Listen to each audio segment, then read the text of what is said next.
Phishing, smishing, phishing, spear phishing. I love it. You do I not. don't make these up. These terms, as silly as they sound, scratch the surface of potential cybersecurity threats. Threat actors are constantly trying to push and find new ways to circumvent technology or circumvent people or quote unquote hack people into doing a thing they want them to. So it's a challenge is the best way of putting it. For IT security engineer Sean Mannix, defense against these threat actors rests primarily in training end users to not fall for their traps. At the end of the day, it's like human error accounts for 88 to 92% of all cybersecurity incidents that are successful.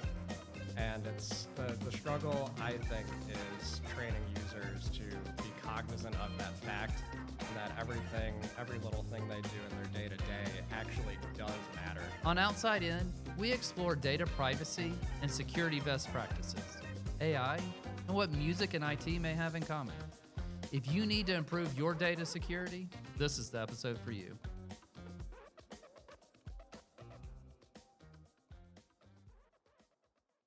Howdy, Sean. Welcome to Outside In. To begin with, can you tell us a little bit about your background in IT? Yeah, it's great to be here, Brad. I'm glad to be on the podcast and helping you guys do some deep dives on, topics, this one being cybersecurity. I have been in IT infrastructure for about 8 years, 6 years of which has been in the e-discovery space. And then the last 2 years, I have moved on to more of a cybersecurity focus, which has been a bit of a jump, but I've worked closely with the cybersecurity team previously in my roles, and that's cool. That's where we're at. Awesome. So, just out of curiosity, what's the difference in what you were doing in e-discovery compared to what you're doing now in cybersecurity? So, in e-discovery, it was more of application support and supporting the infrastructure behind it. Here at IST, I kind of oversee a bit of everything. So IST offers e-discovery as well as facilities management solutions. So it's a big shift into handling facilities management systems and employing cybersecurity, developing applications securely around that, and then ensuring that our e-discovery platforms are performant and as secure as they possibly can be through multi-factor authentication, single sign-on, stuff like that, and just really making sure we're, running a tight ship. Yeah, no, that makes sense. So obviously cybersecurity, it's the big topic right now. It feels like you can't turn on the TV without another company being compromised. Yep. So what are some of the key challenges you face in creating a secure and resilient IT system? I would say, and this is kind of the talking point a lot of cybersecurity professionals have, is it's mostly the human element. We can always add more IT controls. We can lock down more sites. We can put more barriers for threat actors to push themselves up against. But at the end of the day, it's human error accounts for 88 to 92% of all cybersecurity incidents that are successful. And it's the struggle, I think, is training users to be cognizant of that fact and that every little thing they do in their day-to-day actually does matter. So we just launched our cybersecurity training for 2024. A lot of it's a broad coverage, but I made sure to include physical security, because things like shredding documents, those don't necessarily sound like a cybersecurity topic, but if somebody misplaces a document or that is thrown out instead of being shredded or securely destroyed, that could eventually lead back to some sort of data loss. If it's confidential, that could be damaging to the business, or it could, and we have other controls in place to stop this, but it could include a username and password for some system that could be overlooked. Or it could be somebody's sticky note where they wrote something down for a day and they didn't securely get rid of that. And now, instead of just a physical document, there is now a potential clear path to attacking a system. And it's not even really an attack. It's just using somebody's username and password. Yeah, so obviously I'm going to want to dive a little deeper into the human element first in a second. But first, so I have to imagine the threat actors, that's what y'all like to call them, right? Yeah, that's So the threat actors are very creative in how they come into the company. So how do you use creativity to make sure you're able to stay ahead of them? It's a bit of the whole industry in that sense is a bit of a cat and mouse game. So threat actors are constantly trying to push and find new ways to circumvent technology or circumvent people or quote unquote hack people into doing a thing they want them to. So it's a challenge is the best way of putting it. It's you design a system, they find a way to circumvent it or attempt to find a way. Or with phishing, they become more and more sophisticated. If you're just at the base level, you have a normal phishing scam, normal phishing attack, and that'll be like, oh, hey, click this spam link, and maybe something infects your computer. Then there's another level, which is spear phishing, which is where a threat actor will pose as a manager or a C-level executive in your organization and tell somebody to do something.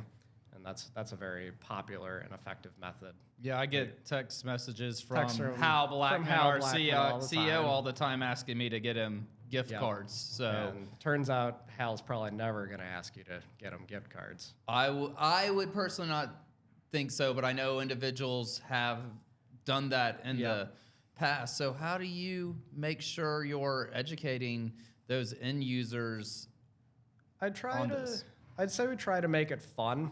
So we have all of our users report phishing activity to a specific inbox of the organization.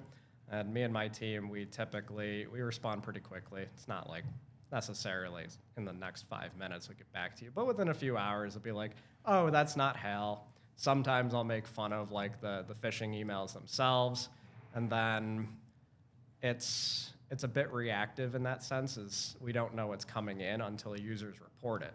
So really focusing on training our users to report phishing activity, be it phishing in the normal sense or spear phishing where it's a CEO impersonation or something like that, or SMS. So SMS phishing or smishing is the term. Smishing, I love it. I don't You do not. I don't make these up.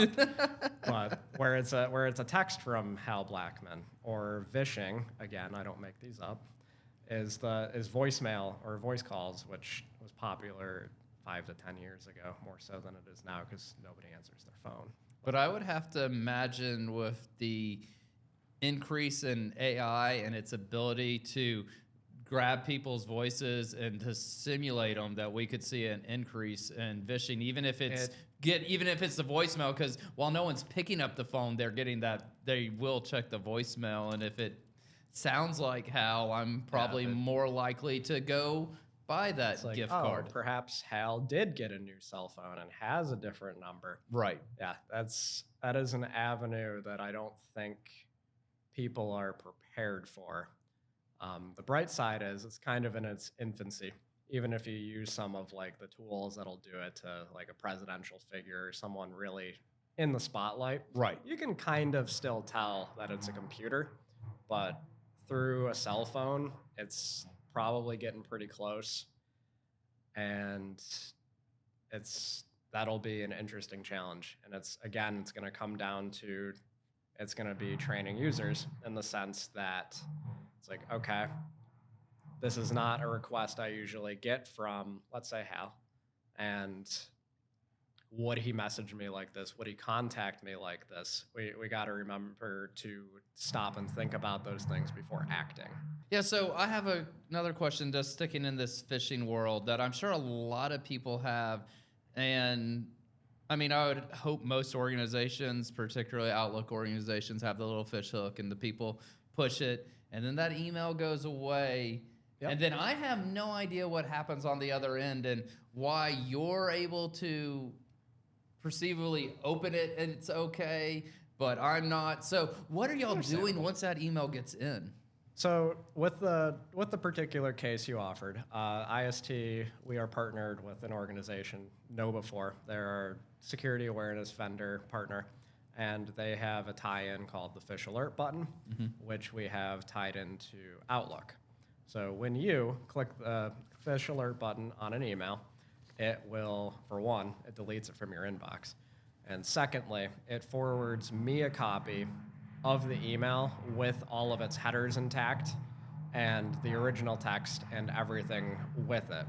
So I won't say that I'm going to open it and look at I'm not going to click on the links in it or open the attachments. Okay. I'm going to start with, okay, do the headers match an authenticated source? If yes, then I look further. It's like, okay, they passed all of their checks. It's coming from a legitimate, or at that stage, an illegitimate organization. And at that stage, it's, okay, is this a compromised user? Is this something that looks unusual? Or with a lot of the reports, does this look like phishing emails we're getting right now? Right. As everybody's aware, the DocuSign attacks we get constantly, Yep. they all follow a similar format, and they're all, I would say they're kind of obvious, but coming from an external organization, they can look pretty convincing, or it could be like a link to DocuSign. And DocuSign itself is just a service provider. They are not advertising that they host safe content. It's just they host the content from one business to another for signatures, typically. So what you're saying in that case is it could be a truly legit link to DocuSign, yes. but they're doing something on that other end once I'm into DocuSign to get me. And DocuSign does use technology to scan for malicious attachments and stuff, but sometimes they'll take another tactic deep. They'll do more evasion techniques where they will embed like a link that'll take you somewhere malicious within it. But, and we do have technology to scan links and say, oh, that's not a good site. But what the threat actors typically do these days is register these domains like one after another. And by the time they end up on a threat list, some number of users have received that file or that email with that URL in it and clicked it, and hopefully they've been keeping up on the security side of things, or they may be infected just by that action. Goodness. So yeah, just a lot to take in just in the world of email alone. And we haven't even started to talk about cloud storage and data connections and workflows. Can you kind of give us an idea about how you set that up to be safe and the types of different threats that come into the world of cloud storage? That is quite the can of worms to crack into, to really combine euphemisms there. But I'll say with cloud first security, it kind of starts with asking the right questions. So IST does leverage cloud services, and we vet all of our vendors and partners that we connect with who use those features and really see what they're doing to protect our data while it's in transit to them, and then while that data is in their network or in their possession. Because realistically, the cloud is just somebody else's data center. It is physically somewhere, and there need to be data controls around that data. So it's like, okay, that's so-and-so protects their data while it's being sent to them in transit with these technologies. So that's just to stop. That's encryption in rest and encryption in transit. Yep. Is that what you're talking about? Yes. So can you kind of explain what that is? Because I always get a little confused on what that even means. Yep. So encryption in transit is exactly, I mean, it's in the name. So it's while the data is being moved from one place to another. For example, if you upload a document to Microsoft SharePoint, you're going to connect to SharePoint using TLS 1.2 and then some underlying technologies. I'm not 100% certain what Microsoft uses under the hood, I'll be honest, but they do in fact pass our vendor assessment because they are a key business partner. But so that's, while the data is traveling, it's encrypted so that somebody can't spy on it and yank data out of the proverbial bit stream. My cloud storage that I feel like just lives Yeah, here it's above an me. abstract It idea. actually lives on a giant server farm somewhere, correct? Somewhere. And so that's is making sure when I pull it from that server farm wherever it is in the world to my desktop, that there is a encryption secure put on it. connection between you and the remote computer that is the cloud, Right. which is just a machine in somebody else's data center. Right. Which, yeah. And then data at rest, or encryption at rest, rather, is while the data is in their possession, so Microsoft in this case would be the custodian of your data, they should be following good practice to keep that data safe.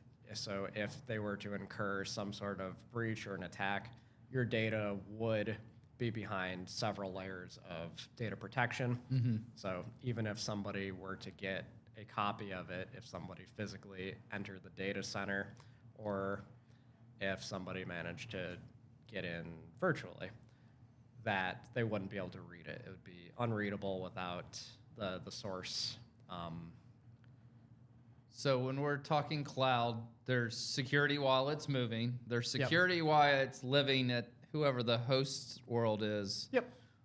What security is there when it's on my On your computer? system. Wow. Or system? Yeah. With IS2, we secure each user workstation. We're using just typical, I say typical. We're using security best practices as far as encryption. We're using we're locking the drives physically with BitLocker. And then we have several other layers in place. So obviously we have the most basic, or the basic level is username and password. You have to be Brad Burgess or know something about Brad to log in as you. Right. And then, so now you're on your desktop where we have a couple of additional layers. So we have our next-gen antivirus, which is Sentinel-1. So the term next-gen is just that it has all of these always online features, and it's constantly learning. It is AI-driven, more or less. It's got multiple detection methods, which help.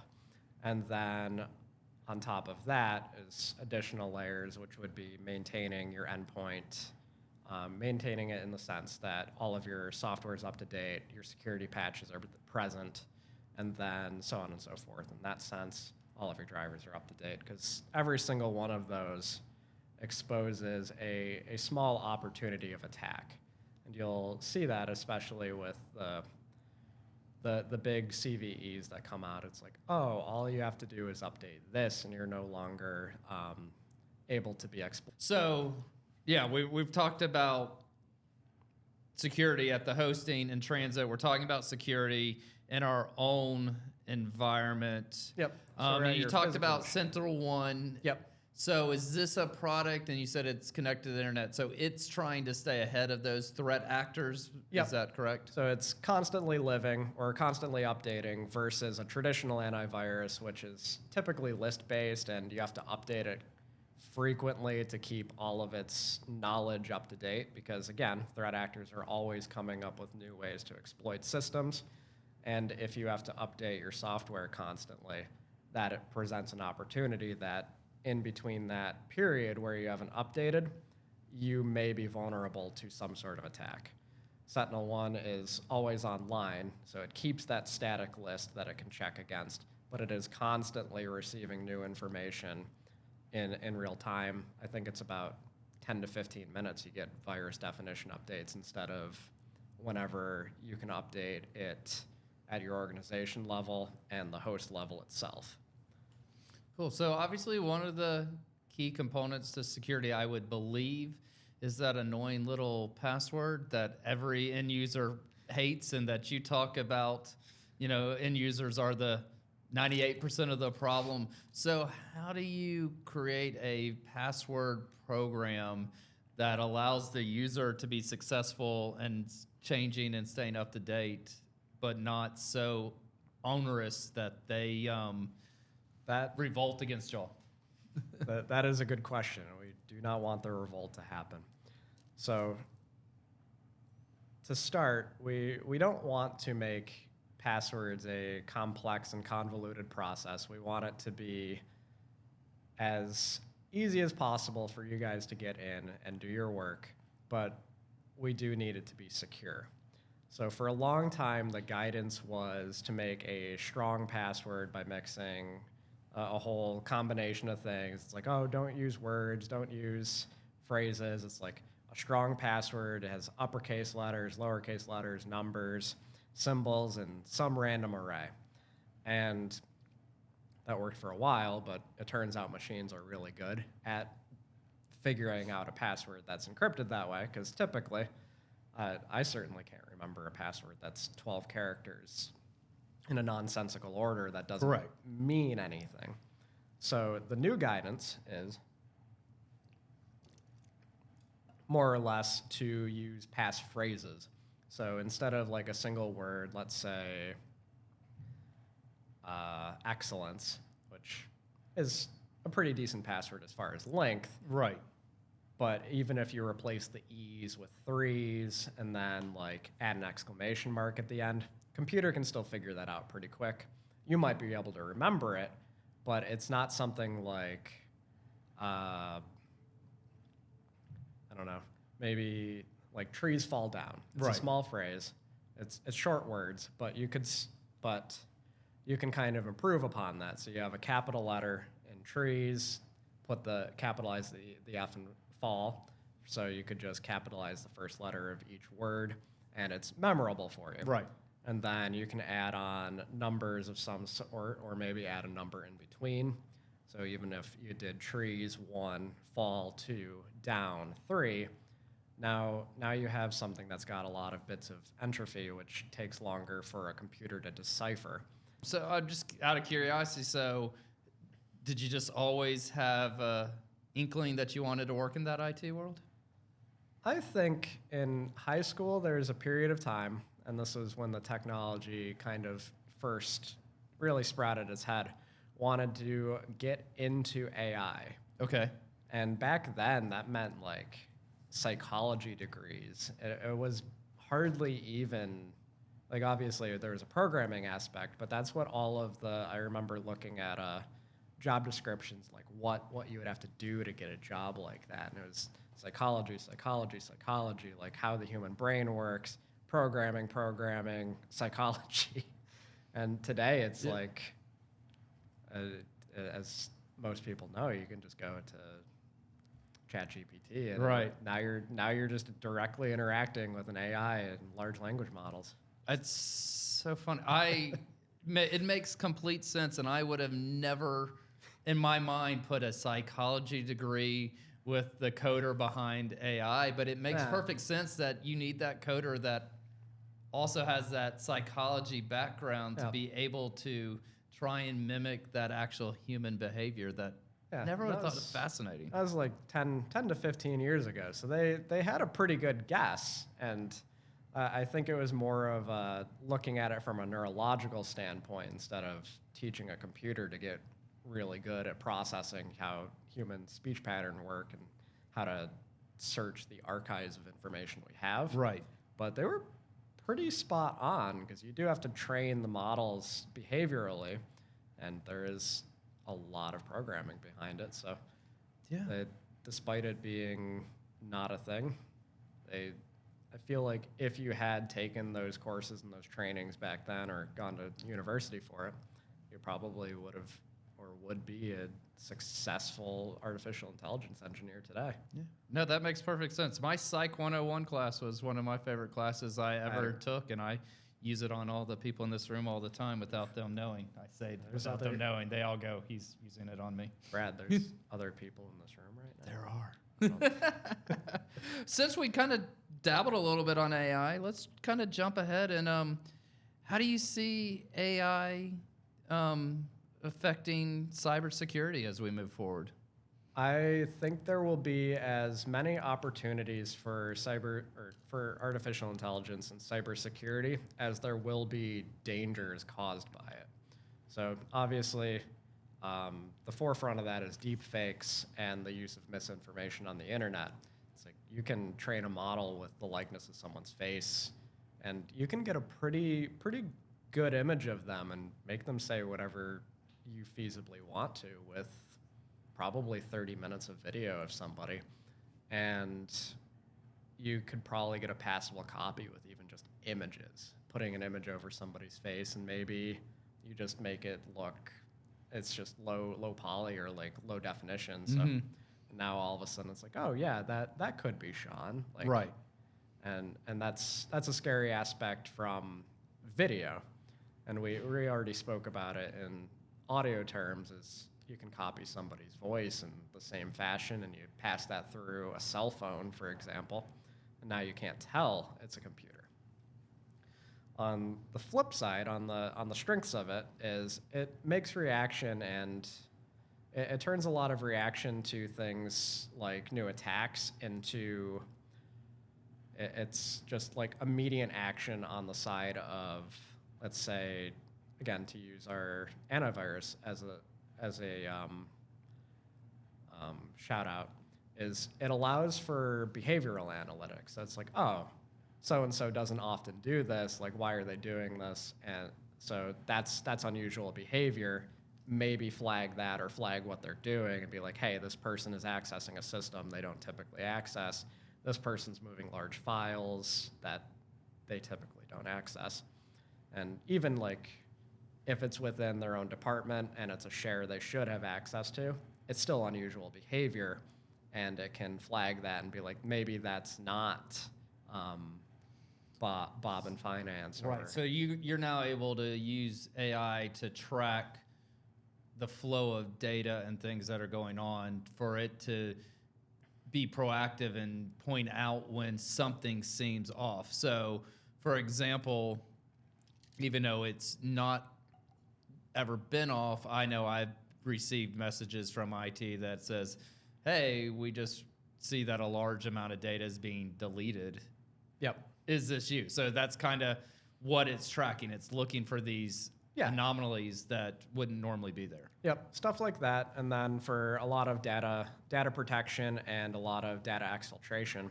So one of the big things in cybersecurity is always the insider threat or data loss, or just any data loss of any sort, but the insider threat, which is a member of your organization exfiltrating data that they may or may not, or that they do have access to, right, in this case, and like exfiltrating that out of the organization. So we can leverage AI technology to scan for PII, for PPI, SPI, all of the fun acronyms that we are required to maintain and keep possession of for legal purposes. But yeah, so we've talked a lot about those threat actors, and I guess in my mind it's always a group of individuals in some room on the other side of the world. But I guess a large part of your fear is the unknown inside. Or I'm sorry, not the unknown, the known, the individuals inside. Individuals inside. Yeah, so we have to plan against them, and a lot of that comes down to restricting access to things or restricting access to things that you only need to perform your job. Right. You shouldn't have access to anything outside of your department, and there are probably things even within your organization, your organizational department, that you don't need access to. Right. And we want to keep you within those confines, just in case we don't even assume malicious intent. If somebody accesses your account, they can only get this much information, and were an insider threat to be the case and somebody's actively acting maliciously or trying to gain proprietary knowledge, we would be able to catch that and react appropriately. Well, yeah, because it's great that you're keeping me outside of finance and HR, because in marketing I don't need to be in those areas. But I also have a lot of proprietary information just inside marketing that I have all the access to that I have to. So you've got to ensure that while I may have access to it, I don't have the ability to send it outside of the organization easily. Send it out or delete it or destroy it in some way, because both are malicious acts. Data loss is the big, it's the overarching topic there, but data loss can be destruction or exfiltration. Right. And then just jumping way back to what we've talked about a lot, your biggest issue is that individual and that person. And we talked about how you're trying to educate them on phishing. You're trying to create passwords that are useful and everything. But when you were walking into this room earlier, you were ribbing me, rightfully so, that I had left my office and my computer wasn't locked. Yep. So how are you making sure that things like that are occurring? Because absolutely, once again, I got access to a lot of information. An unlocked computer is a big deal. And while it might not be a big deal here, at Starbucks, when I run to the bathroom real quick, it could be a huge deal. It could be a huge deal in that case. Or even here, potentially. Right. Somebody could, in fact, see an opportunity of Brad getting up and Brad leaves his computer open when he gets up. Somebody could go in and send an email. They could copy data out from your inbox. They could attempt to set up email forwarding. Right. So this would be a business email compromise Right. situation. They would attempt to set up an email forwarder so they get a copy of everything from your inbox, and you might not even notice.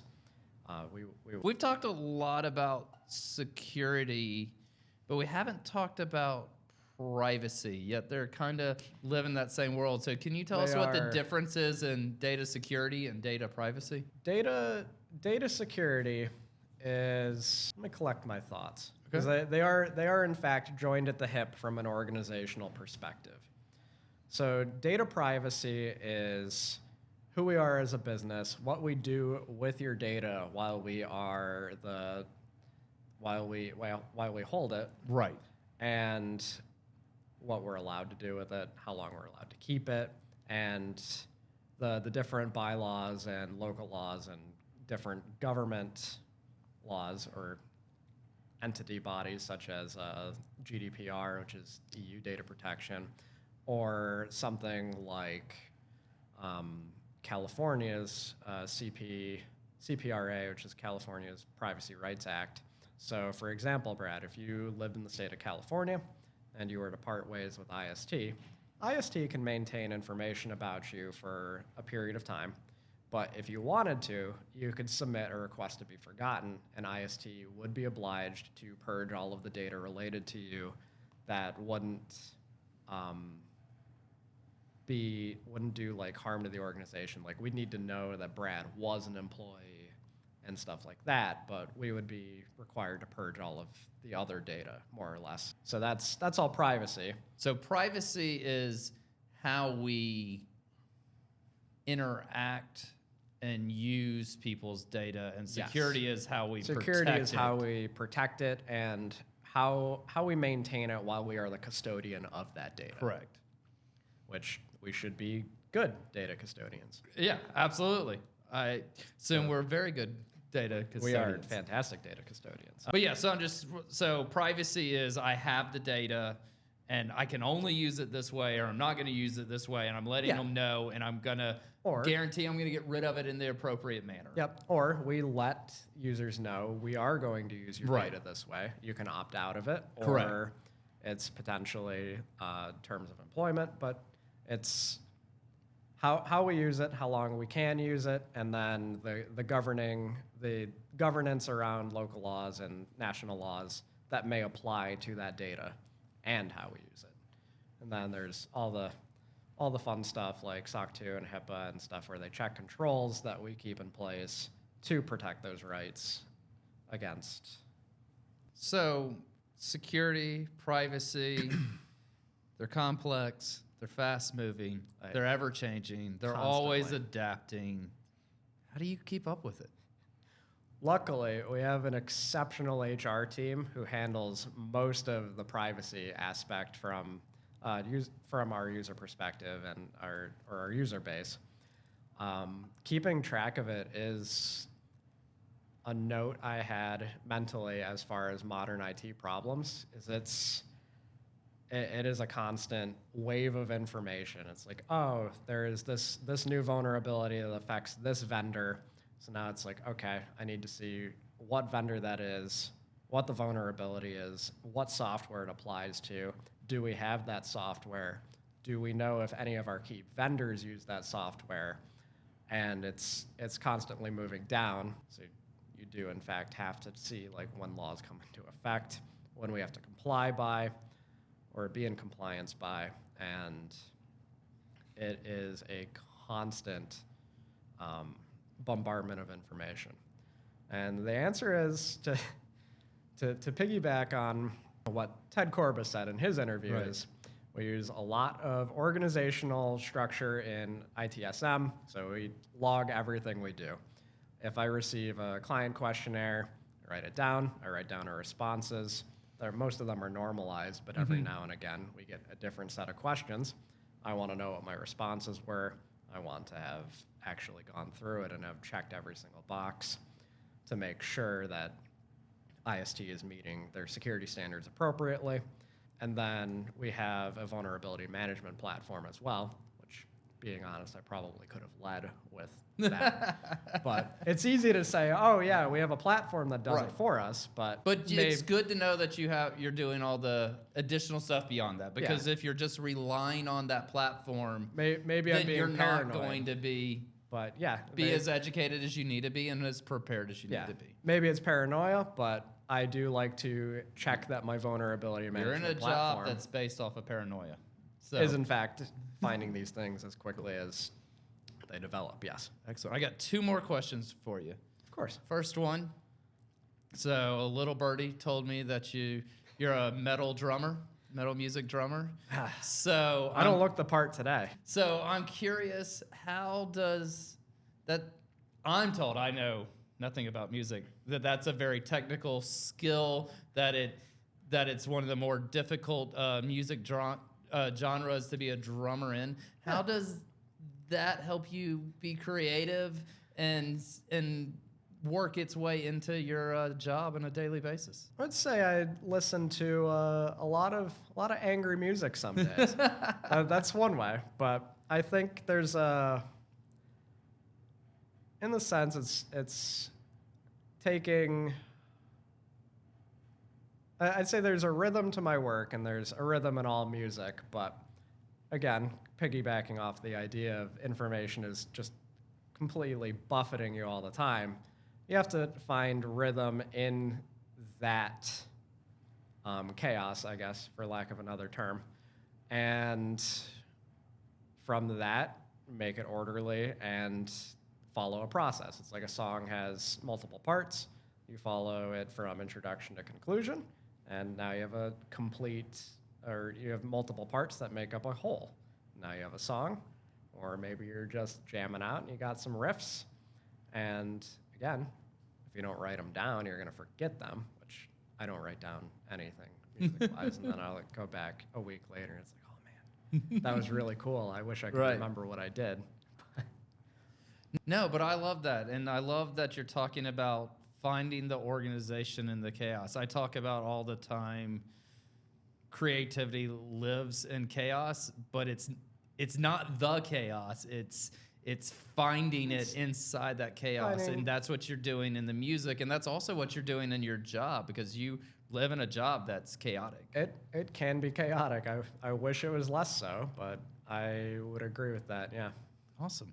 All right, and last question.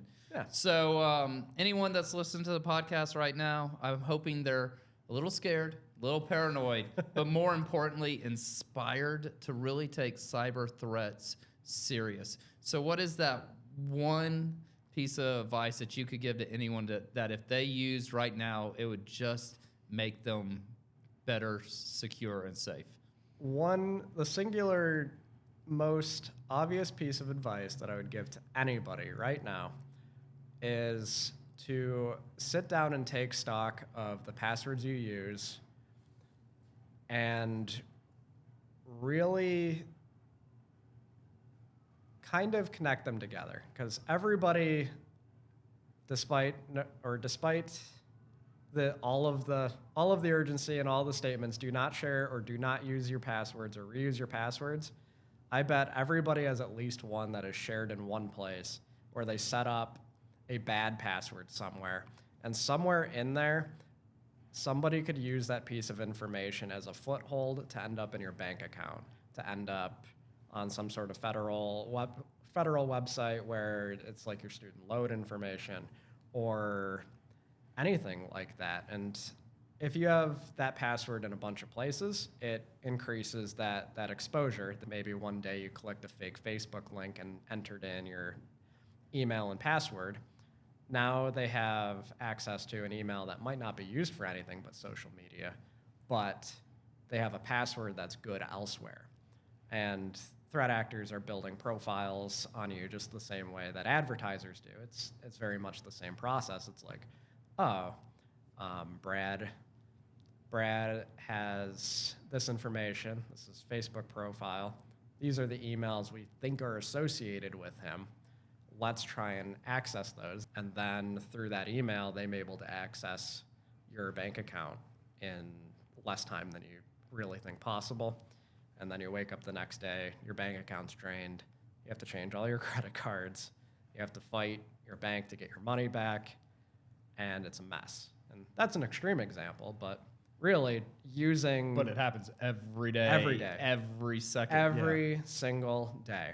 And really using different passwords everywhere is what I would suggest for everybody to sit down and consider and use safe, memorable passwords. So it's really important for us to take stock of everywhere where we are actually logging into something and understand what those passwords are and trying to keep them, like you said, memorable, but unique so that if they ever gain access to one place, the whole kingdom doesn't have to come falling down. No access to anything else. No, it won't be your work password, so they can't access your work. And then on top of all that, turn on multi-factor authentication. So passwords and multi-factor. I love multi-factor. Even though it's a little annoying sometimes, it's just gives me that feeling of peace and calm. And the few times I've gotten that multi-factor, I'm like, whoa. I'm not doing this. You can see it at work really easily. Correct, and that's my key to go, okay, let's go to X account and change everything. Exactly. We actually had a situation like that fairly recently where a user received a multi-factor push at a weird time of day, or it was night, I assume. It was very late in the evening, and from a weird location. They didn't have any clue what it was, and again, this is a story everywhere every day, but that individual reported it to us immediately, and we took care of it in about an hour. And it's just as easy to potentially see that multi-factor push and be like, oh yeah, maybe it's just my Outlook, and you hit yes. Now somebody's in your email. Right. Somebody could potentially use that information to pivot onto a network somewhere or gain access to a third-party site where, again, that password may have been reused. And it goes back to the human aspect. It's just right there. No matter how many security controls you have, it's multi-factor authentication. You just, by not thinking about it or muscle memory, you could just go right past it. Sean, this has been so insightful and really a fun conversation. So thank you for coming down to Atlanta and giving us some time today. Of course, Brad. Not a problem. Thank you to our production team, Lance Gardner, Amy Godwin, Lacey Pepe, Eric Price, Jose Ruiz Velasco, and Eric Willis. To learn more about ISC Management Solutions and how we can benefit your business, check out istmanagement.com and follow us on LinkedIn. To hear more Outside In, subscribe on your preferred listening platform.